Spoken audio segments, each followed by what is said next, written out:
दोस्तों, स्वागत हमारी आज की नई वीडियो में। ये वीडियो बहुत ही ज़्यादा इम्पोर्टेंट वीडियो होने वाली है क्योंकि आज की इस वीडियो में हम बात करेंगे क्लास 10th हिंदी के सिलेबस के बारे में। दो वीडियो हमने सिलेबस की डाल दी, जिसमें एक वीडियो में हमने साइंस के सिलेबस के बारे में बताया और एक वीडियो में हमने मैथ्स के सिलेबस के बारे में बताया। तो अगर आपने वो दोनों वीडियोज नहीं देखी तो चैनल पर जाकर आप देख लीजिए। चैनल पर नए हो तो चैनल को सब्सक्राइब कर लीजिए और नोटिफिकेशन बेल को ऑन कर लीजिए। चलिए इस वीडियो को स्टार्ट करते हैं। तो सबसे पहले आपको ये पता होना चाहिए कि हिंदी का जो पेपर होता है वो 100 नंबर का होता है, जिसमें से 70 नंबर का आपका बोर्ड एग्जाम में पेपर बनता है। ठीक है, और 30 नंबर जो होते हैं वो आपको स्कूल की तरफ से मिलते हैं। अब ये 30 नंबर काहे के होते हैं? तो 30 नंबर में आपके जो यूनिट टेस्ट वगैरह होते हैं, हाफरली एग्जाम्स होते हैं, जो आपसे प्रैक्टिकल वगैरह बनवाए जाते हैं, ये उसमें ऐड होते हैं। ठीक है, तो ये 30 नंबर आपको स्कूल की तरफ से मिलते हैं। बाकी 70 नंबर का आपका हिंदी का पेपर होता है। तो टोटल आपका 100 नंबर यहाँ से कंप्लीट होता है।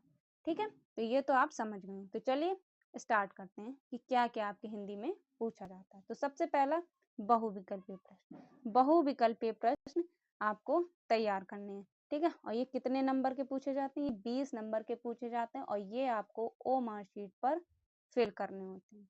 ठीक है, बहुविकल्पीय 20 नंबर के बोर्ड एग्जाम में पूछे जाते हैं और इसे आपको ओ मार्कशीट पर फिल करने होते हैं। ठीक है, जिसमें से 10 नंबर के आपके गद्य और पद्य के साहित्य विकास से आते हैं और 10 मतलब क्वेश्चन आपके व्याकरण से आते हैं। तो टोटल 20 एमसीक्यू क्वेश्चन आपके हिंदी में पूछे जाते हैं। ठीक है, इसके बाद 50 नंबर का आपका वर्णनात्मक प्रश्न बनते हैं। ठीक है, 20 नंबर ये तो आपके ओ मार्कशीट पर कंप्लीट होंगे। ठीक है, जिसके लिए आपको शीट दी जाएगी, उसमें आपको सर्कल को फिल करना होगा।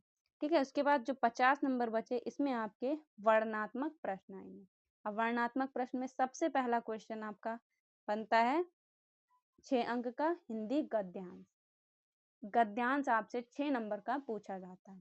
ठीक है, बाकी अगर आपके पास 2026 का आप किसी से मॉडल पेपर ले लीजिएगा, उसमें आपको पता चल जाए कि गद्यांश में कितने चैप्टर हैं, कौन कौन से चैप्टर आपको पढ़ने होंगे। ठीक है, तो जिन्होंने अभी इस साल परीक्षा दी है उनके आप मॉडल पेपर ले लीजिए या किसी से बुक ले लीजिए, तो आपको पता चल जाएगा कि हिंदी गद्यांश में कितने चैप्टर हैं।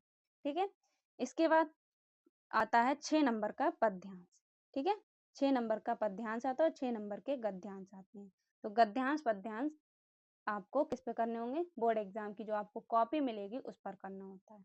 ठीक है, इसके बाद अनिवार्य संस्कृत। अनिवार्य संस्कृत में भी एक गद्यांश आता है, कितने नंबर का? 5 नंबर का। और पद्यांश आता है कितने नंबर का? 5 नंबर का। तो आपके 2 गद्यांश आते हैं और 2 पद्यांश आते हैं। एक गद्यांश होता है हिंदी का और एक गद्यांश होता है अनिवार्य संस्कृत का। एक पद्यांश होता है हिंदी का और एक पद्यांश होता है अनिवार्य संस्कृत का। ठीक है, तो यहाँ से आपके 22 नंबर गद्यांश और पद्यांश से कंप्लीट होते हैं। इसके बाद जीवन परिचय। जीवन परिचय आपके 2 आते हैं, एक आता है कवि का और एक आता है लेखक का। ठीक है, और एक जीवन परिचय 5 नंबर का होता है, तो 2 हैं तो मतलब 10 नंबर आपके जीवन परिचय से कंप्लीट होते हैं। ठीक है, हम आपको, अगर आप चैनल पर नए हो, चैनल को सब्सक्राइब करके नोटिफिकेशन बेल को ऑन कर लीजिए, क्योंकि आपको क्लास 10th की क्लासेस इस चैनल पर मिलेंगी। हिंदी हो, साइंस हो, इंग्लिश हो, जो भी सब्जेक्ट हो, सभी क्लासेस आपको इस चैनल पर मिलेंगी। ठीक है, अभी सिर्फ हम आपको सिलेबस के बारे में बता रहे हैं, पेपर पैटर्न के बारे में बता रहे हैं। बाकी कुछ दिनों में आपकी क्लासेस भी स्टार्ट हो जाएंगी। ठीक है, तो कवि और लेखक के जीवन परिचय, एक जीवन परिचय होता है 5 पन्नों में, तो 10 अंक के आपके जीवन परिचय पूछे जाते हैं। इसके बाद श्लोक पूछा जाता है। ठीक है, श्लोक आपको लिखना होता है, 2 नंबर आपको मिलेंगे। ठीक है, तो आपको श्लोक तैयार करना है। इसके बाद संस्कृत से प्रश्न बनते हैं। संस्कृत से 4 प्रश्न बनते हैं, जिसमें से आपको कोई 2 करने होते हैं और 2 नंबर आपके यहाँ से कंप्लीट होते हैं। इसके बाद निबंध आता है और पत्र आता है। निबंध आता है 7 नंबर का और पत्र पूछा जाता है 4 नंबर का। तो टोटल यहाँ से आपके 50 नंबर वर्णनात्मक प्रश्न में कंप्लीट हो गए और यही क्वेश्चन आपके वर्णनात्मक प्रश्न में पूछे जाते हैं। ठीक है, अब हम बात करेंगे कि बहुविकल्पीय प्रश्न में कौन कौन से क्वेश्चन पूछे जाते हैं। तो 10 नंबर में हमने आपको बताई दिया, गद्य व पद साहित्य का इतिहास से क्वेश्चन 10 नंबर के बनते हैं, जिसमें 5 नंबर गद्य से होंगे और 5 नंबर के क्वेश्चन पद से होंगे। ठीक है, उसके बाद 10 क्वेश्चन जो बनते हैं वो बनते हैं व्याकरण।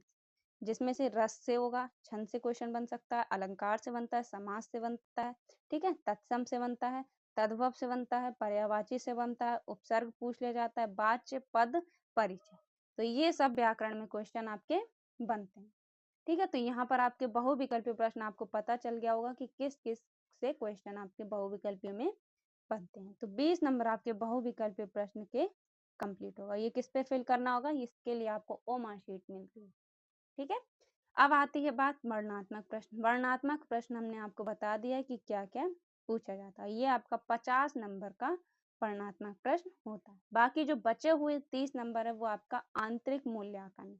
जो आपको कहाँ से मिलेगा, ये आपको स्कूल की तरफ से आपके नंबर ऐड होंगे। जो भी आपके यूनिट टेस्ट वगैरह हैं और प्रैक्टिकल वगैरह जो भी बनवाए जाते हैं, प्री बोर्ड के पेपर हैं, उसमें जो भी नंबर आपका परफॉर्मेंस देखा जाता है वही नंबर आपको इसमें ऐड कर दिए जाते हैं।